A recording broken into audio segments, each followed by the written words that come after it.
Hello everyone, I am Abhijit Lal, Assistant Professor, Department of Electrical and Electronics Engineering, Bhilai Institute of Technology, Durg.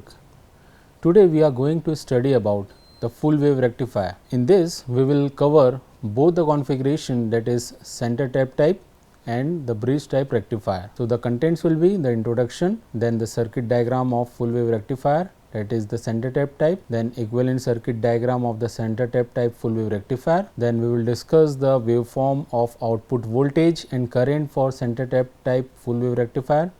Then we will see the working, the equivalent circuit diagram and the waveforms for bridge rectifier, and at the end we will compare all the three rectifiers, that is half wave rectifier, center tapped type full wave rectifier and the bridge rectifier. So, what is full wave rectifier? Full wave rectifiers are rectifier electric circuits that convert both half cycles of an alternating AC into direct current, that is DC. As we have seen in the half wave rectifier, it converts only one half of the AC signal. So, what full wave rectifier do? It converts both the half, that is positive half and negative half of the AC voltage, and it will give the output for the both halves. So, the full wave rectifier is constructed either using multiple diodes or using diodes and a transformer.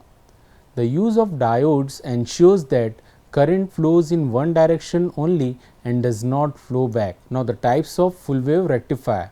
There are two types of full wave rectifier, which are center tapped type rectifier. In this, a center tapped type rectifier consists of two diodes, a center tapped transformer, that is the transformer with a wire connected to the center of the secondary wiring, and a resistive load. So, the below picture shows the diagram of, or we can say that the circuit of center tapped type rectifier. In this, the supply is given to a transformer, the primary of the transformer, and the secondary of the transformer is having tapping, and that too the center tap. That means a wire is connected with at the center of the secondary winding. So, it divides the secondary part into two half, A node in the secondary winding and the center node. Between this one diode is connected, that is D1, and between B node and at the center of the secondary winding the another diode is connected. So, here in the center tap transformer, center tap type full wave rectifier, two diodes are used, that is D1 and D2, and the load which is shown here is simply the RL load or simply the R load, where the RL is denoting the resistance of the load. Now, second type of full wave rectifier is the bridge type rectifier. So, a full wave bridge rectifier is a rectifier circuit that consists of four diodes and a resistive load.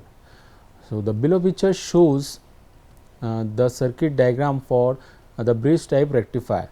Here we can see that the number of diodes is increased to 4.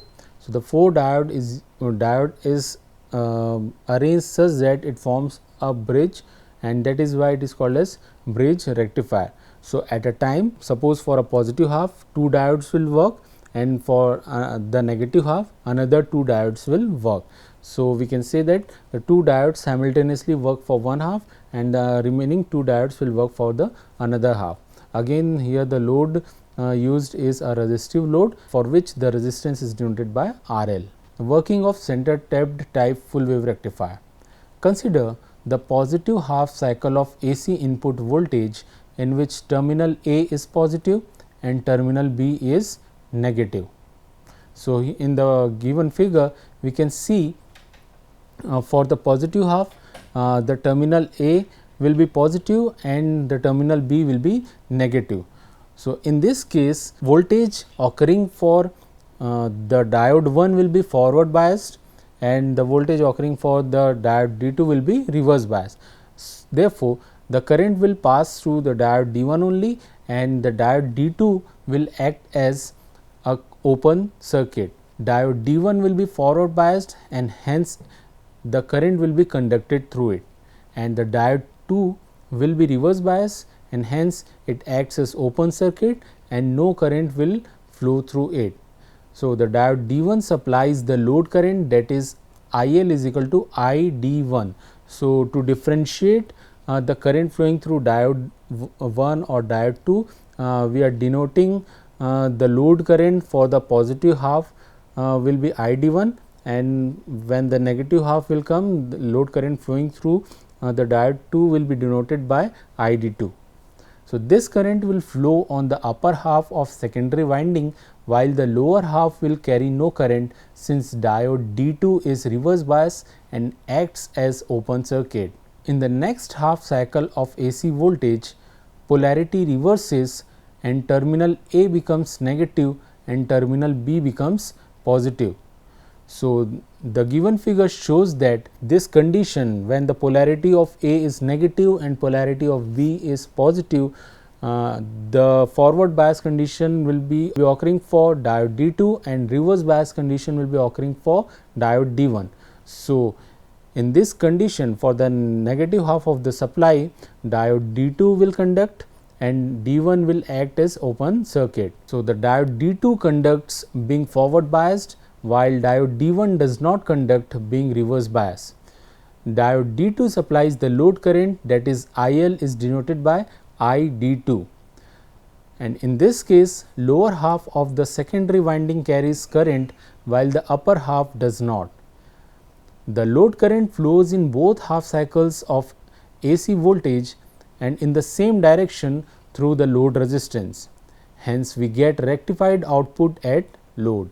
Now, let us see the waveforms for the load current and load voltage. So, the following figure shows the waveforms of the supply voltage. The first waveform is for the supply voltage, in which we are seeing the positive half and negative half of the supply. After that, the figure shows the current flowing through diode D1, then the current flowing through diode D2, and similarly at the output will obtain the load voltage. So, if we see the individual current, then through diode D1, for the positive half of the supply, diode D1 will give output, and when the supply is negative half, diode D2 will give the output.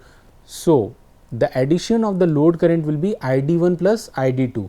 So, at the output we will get a continuous current. We can say that continuous in terms that for the positive half we will get the output, and similarly for the negative half we will get the output. So, we will get the output for both the halves. Similarly, the voltage waveform will be similar to that of the current waveform, since the load here is the resistive. The load current is sum of individual diode currents flowing in corresponding half cycles. The two diodes do not conduct simultaneously, but in alternate half cycles. Thus, a full wave rectifier circuit consists of two half wave rectifier circuits working independently in alternate half cycles of AC. So, from the above working which we have seen, we can conclude that a full wave rectifier is a combination of two half wave rectifier which works independently, for one for the positive half and another for the negative half. So, the output load current is still pulsating DC and not pure DC. As we have seen in the waveforms, the output obtained again contains the ripples, which is not the pure DC. So, the rectification efficiency will be not as much good as obtained for the pure DC output. Now, let us see the equivalent circuit diagram of the full wave rectifier, and that too of the center tap type. So, the following figure shows the equivalent circuit, in which the upper half, first figure shows the upper half of secondary winding of transformer. With that, the diode is connected, and the resistance of diode is shown as RF, and the resistance of load is shown as RL, and resistance of secondary winding of transformer is shown as RS. So, again the three resistances are used, that is RS, RF and RL, and the second figure shows the lower half of secondary winding of transformer and the load current flowing for the negative half of supply. So, the maximum load current can be obtained as Im equal to ESM upon Rs plus Rf plus RL, where RF is the forward resistance of diode, RS is winding resistance of each half of secondary, RL is the load resistance. Here ES is the instantaneous AC voltage across each half of secondary. So, ES will be equal to EM sin omega t, where omega is 2 pi f. So, ESM will be the maximum value of AC input voltage across each half of secondary winding. So, the current IM, that is the maximum amplitude of the current, will be equal to ESM upon RS plus RF plus RL. So, from this we can obtain the maximum load current. Now, let us see the average DC load current, which is denoted by IDC. So, consider one cycle of load current from 0 to 2 pi to obtain the average value, which is the DC value of load current. For 0 to 2 pi, the current IL is again positive, while sin omega t term is negative during pi to 2 pi. Hence, in the region pi to 2 pi, the positive IL can be expressed as negative Im sin omega t. So, from this we can obtain the value of IDC. So, the value of IDC obtained will be 2 Im upon pi for full wave rectifier, and as we compare this value, that is the average value of current, with the half wave rectifier, so the IDC obtained here is 2 times the value obtained for the half wave rectifier. For half wave rectifier it was Im upon pi, and full wave rectifier is the combination of 2 half wave rectifier acting alternately in 2 half cycles of input. Hence, the DC value for the full wave rectifier circuit will be 2 Im upon pi, that is 2 times of the half wave rectifier. Average DC load voltage EDC, it is obtained as the DC voltage EDC equal to IDC into RL, and it will be equal to 2 Im into RL upon pi. So, the EDC obtained will be equal to 2 ESM upon pi. Since the terms obtained in the denominator, that is RF plus RS divided by RL, it is very less compared to 1, as already discussed for the half wave rectifier. So, that will be applied here also. That term, that is RF plus RS upon RL, will be assumed to be negligible. Now, next term is RMS load current. So, the RMS value of load current IRMS is obtained as IRMS equal to square root of 1 upon 2 pi integration 0 to 2 pi IL square d omega t. So, from this we can obtain the value of IRMS. So, the value obtained is Im upon root 2. So, the RMS value of current for full wave rectifier will be Im upon root 2. Next term is DC power output. Again, the DC power output is nothing but the multiplication of the DC output voltage multiplied by the average current, that is EDC into IDC. From this we can calculate the value of PDC, denoted for denotion for DC power output. So, the PDC will be equal to 4 upon pi square into ES E square SM divided by RS plus RF plus RL into whole multiplied by RL. Next is the AC power input, which is denoted by PAC. So, the PAC will be the IRMS current, the square of the RMS current multiplied by all the resistances. So, the resistances are RF plus RS plus RL. So, from this we can obtain the value of AC power input. Next term is rectifier efficiency. As we know, the rectifier efficiency is the ratio of PDC, that is the output power, divided by PAC, that is the input power. So, from this putting the values of output power and input power which we have calculated, we can find the efficiency of full wave rectifier, which comes out to be around 81.2%. So, this will be the maximum theoretical efficiency of full wave rectifier, which will be around 81.2%. Next factor is ripple factor. So, as derived earlier, in case of half wave rectifier, the ripple factor is given by a general expression, that is ripple factor equal to square root of IRMS divided by IDC the whole square minus 1. So, the ripple factor obtained here is 0.48. This indicates that the ripple content in the output are 48% of the DC component, which is much less than that of the half wave rectifier.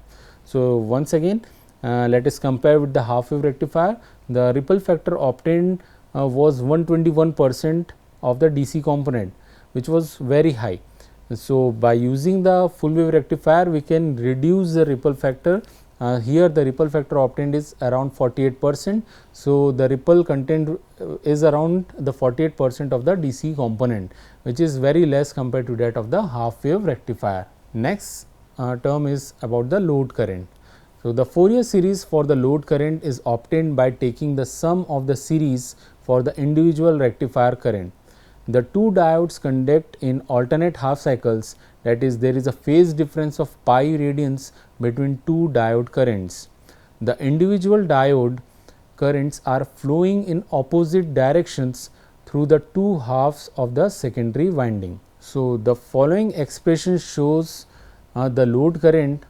Again it is having the DC component, the fundamental component, and after that all the harmonic components. So, this is shown by the Fourier series.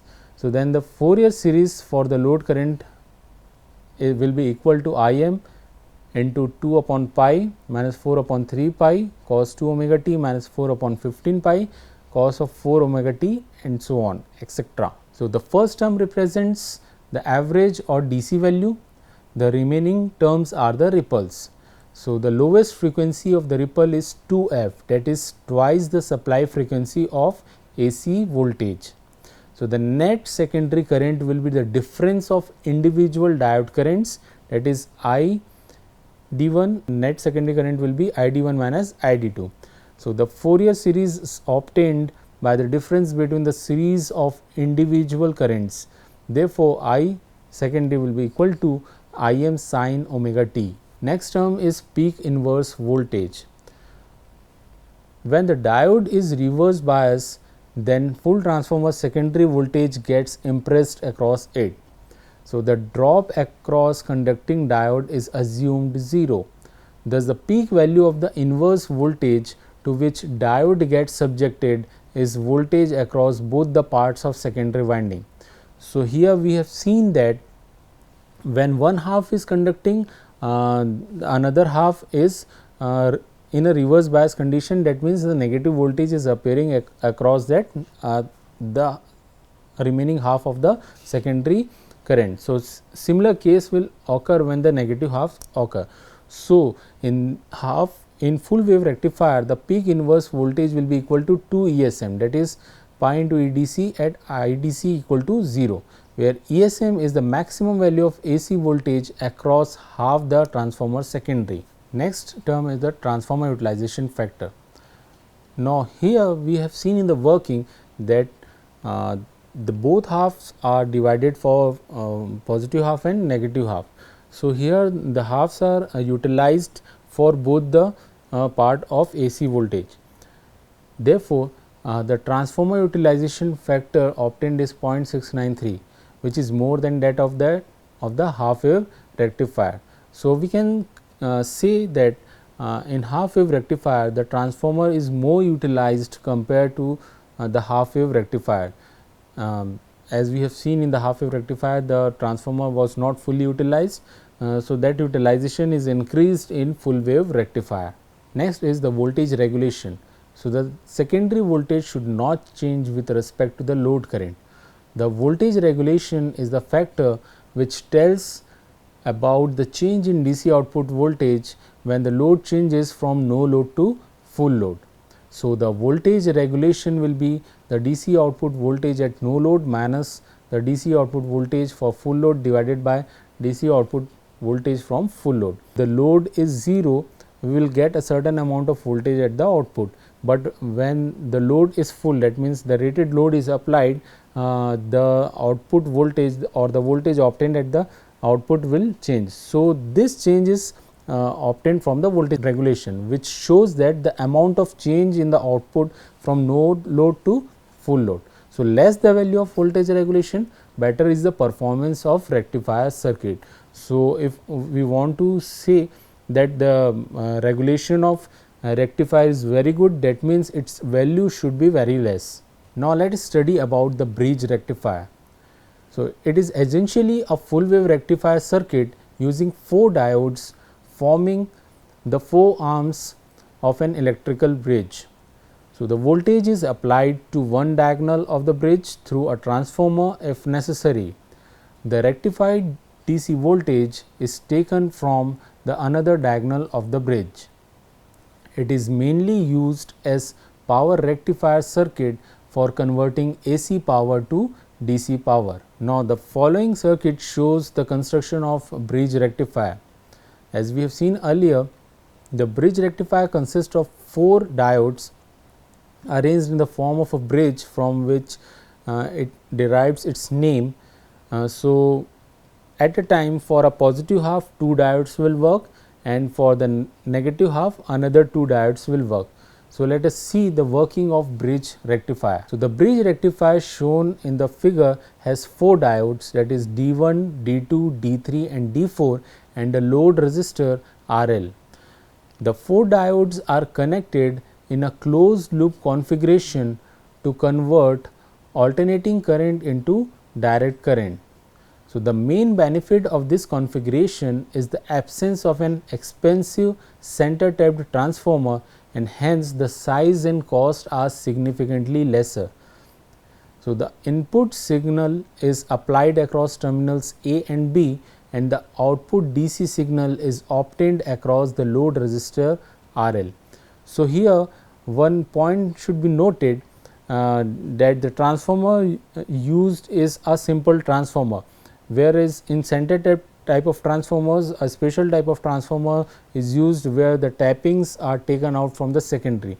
So, that type of transformers are costly compared to a simple winding transformer. The case of bridge rectifier, it is the cost it is less expensive compared to the center tap type of rectifier. The working of bridge rectifier: when an input signal is applied across a bridge rectifier, the signal flows alternatively, that is a positive and a negative cycle occurs. In the positive half cycle, terminal B becomes negative and terminal A becomes positive. Due to this, diodes D1 and D4 become forward bias and diodes D2 and D3 become reverse bias. So, here the combination of diodes are D1 and D4 for positive half and D2 and D3 for negative half. So, the following figure shows the flow of current during the positive half cycle. Here we can see the current is flowing from the secondary, that means the node A is positive and node B is negative. So, current is flowing from node A to diode D1, then flowing through load, then it is passing through diode D2 and then it is going to the node B. So, this is how the current flows in the closed circuit. During the negative half cycle, the diodes D1 and D4 becomes reverse biased and D2 and D3 are forward biased. So, the load current starts flowing in D2 and D3 diodes when this diodes starts conducting. So, the current flows across resistor RL and is the same during negative and positive half cycles. The polarity of the output DC signal may either be completely positive or negative. So, if the directions of the diodes are reversed, we can obtain a completely negative voltage. So, during the negative half cycle, the diodes D1 and D4 becomes reverse bias. So, they acts as open circuit and diodes D2 and D3 are forward biased. So, the load current flows through diode D2 and D3. Now, the following figure shows the current flow during the negative half cycle. Here the node A is negative and node B is positive during negative half cycle. So, the current starts flowing from B, it goes to diode D3, then the current flows through the load RL, then it goes through D4 and ends at A. So, in this way the cycle completes, that is B to diode D3, then load RL, then diode D4, then terminal A, and then again B. So, in this way the current flows in a closed circuit during negative half cycle. Now, let us see the voltage and current waveforms of bridge rectifier. So, the waveforms obtained here for bridge rectifier is similar to that of the center tap type of transformer, because for the positive half here the diode D1 and D4 conducts, and for the negative half diode D2 and D3 conducts. So, we are getting the output for both the halves, that is for the positive half and for the negative half. So, the output current waveform will be similar to that of output voltage waveform, since the load here used is the resistive load. So, the following figure shows the equivalent circuit of the bridge rectifier. Here the winding shows the secondary of the transformer. Here the voltage is E s equal to E s m into sin omega t. E s, small e s is the instantaneous value, and R s is showing the resistance of the secondary winding. For the positive half the diode D1, here the diode D1 the resistance is R f, again the same resistance will be for the diode D2 and D3 and D4 and so on, and last resistance is for the load, that is denoted by RL. The characteristics of bridge rectifier is similar to that of full wave center tap rectifier. The relation between the load current IDC and maximum value of load current IM is given by IDC equal to 2 IM upon pi. So, the relation between the RMS value of load current IRMS and maximum value of load current IM is given by IRS is equal to IM upon root 2. So, the expression of IM will change slightly, which is derived from the equivalent circuit. For each half cycle the two diodes conduct simultaneously, hence maximum value of load current is IM is equal to ESM upon RS plus 2 RF plus RL. So, the difference from center tapped to bridge rectifier is the value of IM, and in IM the value of RF changes. Here the two diodes work simultaneously. So, the resistance will be considered for the two diodes again. So, the total resistance for the two diodes will be 2 RF. So, the only difference from center tap type full rectifier is that in denominator 2 RF will exist in place of RF. Here RF is forward resistance of each diode. Now, the average DC voltage EDC is given by IDC into RL, which is equal to 2 ESM upon pi. The DC power output is given by I square DC into RL, which will be equal to 4 upon pi square raised to 2 into RL. The AC power input is given by PAC equal to I square RMS into RS plus 2 RF plus RL.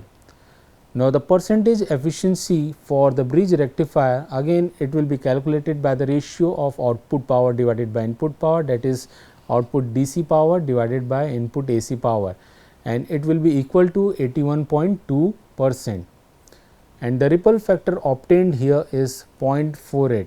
The next term is the transformer utilization factor, that is TUF. So, the TUF is the DC power delivered to the load divided by the AC power rating of the transformer. Since the current flows through the entire secondary of the transformer for all the time, so the transformer utilization factor is 0.812.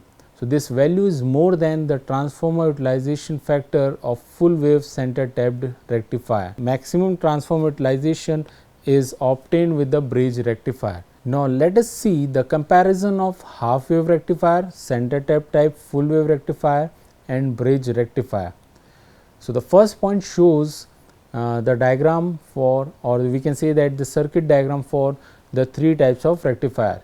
So, from here we can see the number of diodes used. So, in the half wave rectifier the number of diodes used is 1, In full wave rectifier, the number of diodes used is 2, and in the bridge type of rectifier, the number of diodes used is 4. Next is average DC current. So, average DC current in half wave rectifier is Im upon pi. For full wave rectifier and bridge rectifier, it is 2 Im upon pi. Next is average DC voltage, that is EDC. So, the for half wave rectifier, it is Em upon pi, or we can say that ESM upon pi, and for full wave and bridge type of rectifier is 2 SM upon pi. Next term is the RMS value of current.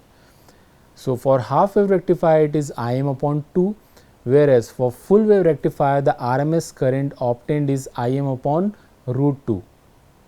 Next is the DC power output. So, the DC power output obtained for half wave rectifier is Im square RL upon pi square, whereas for full wave and full wave center type and bridge rectifier is 4 upon pi square Im square into RL. So, next comparison is for the AC power output. So, the for half wave rectifier, it is Im square into RL plus RF plus RS divided by 4, whereas for full wave rectifier, that is the center tap type, it is Im square into RF plus RL into RS divided by 2, and the slight difference occurring in the bridge type of rectifier is Im square into 2 RL plus 2 RS plus RF. Here 2 RF is mentioned because 2 diodes work simultaneously. Next is maximum rectifier efficiency. So, the efficiency obtained for half wave rectifier is around 40%, that is 40.6, whereas for full wave rectifier, for both the configuration, that is center tap type and bridge type, it is 81.2%. So, here we can see that the full wave rectifier converts more efficiently the AC voltage to DC voltage. Next factor is the ripple factor. The ripple factor obtained for half wave is 1.21, and the factor obtained for full wave and bridge type is 0.482. That means, the ripple content in the full wave is very less compared to that of half wave. And the last comparison is of the load current. So, load current obtained in half wave is Em upon RF plus RL plus RS, which is similar in the full wave center tap type, but the difference obtained here is with the bridge type, because the 2 diodes work simultaneously. Therefore, the expression in the denominator contains 2 RF. So, these are all the comparison for the 3 types of rectifiers. Thank you.